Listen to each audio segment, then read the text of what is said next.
Hello. In this video, we will be exploring the activity completion setting within Moodle. This will allow you to have checkpoints for your students as they complete each activity. This will also help us track how users are progressing through the course.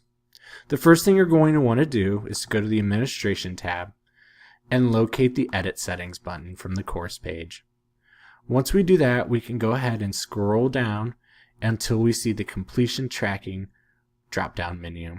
Once we click on the completion tracking, it should drop down an additional option for us. This will be the enable completion tracking. The default will be set to no. So what we'll want to do is go ahead and push yes and then save the changes.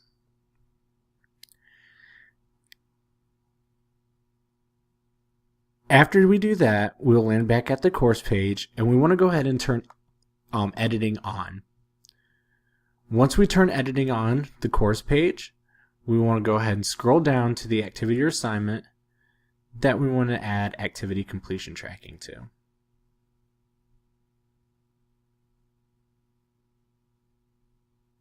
So we'll go ahead and click on this form right here. You want to go ahead and locate the edit button that should be with the editing on for the course page.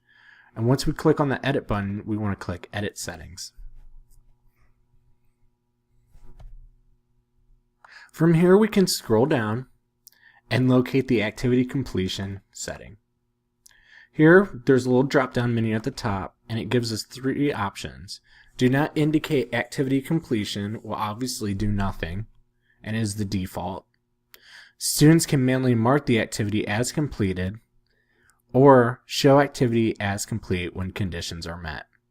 We'll go ahead and do the third one now to give you an example.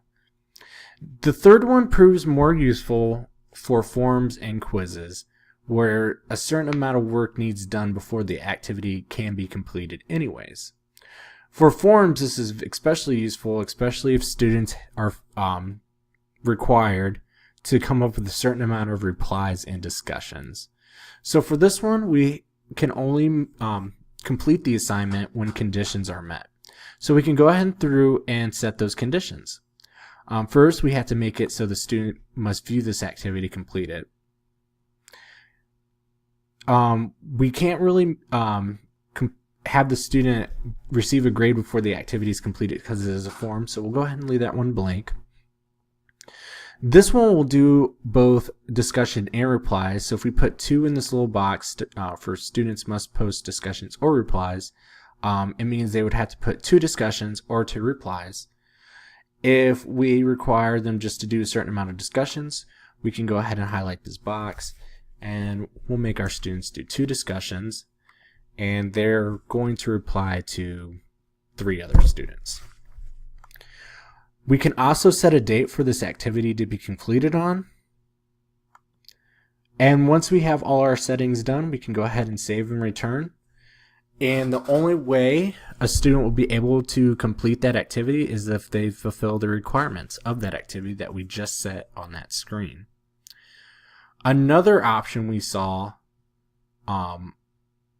for the activity completion tracking was where the students could manually track the course themselves.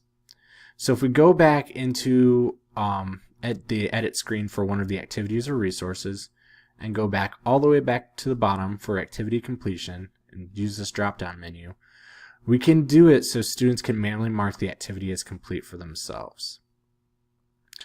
This means that once a student finishes assignment or receives their grade or anything, they manually go through themselves and click the little box indicating that they have completed that assignment.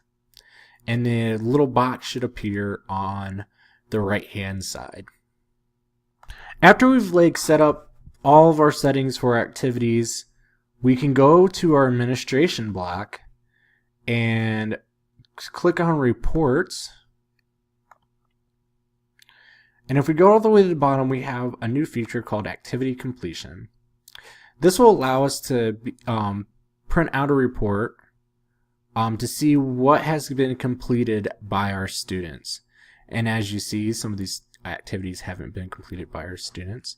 but a little checkbox would appear there if it has been completed. And we could also do this for specific groups too. So if we do want to limit the number of students, we can change the section or group if we have groups set up for our course.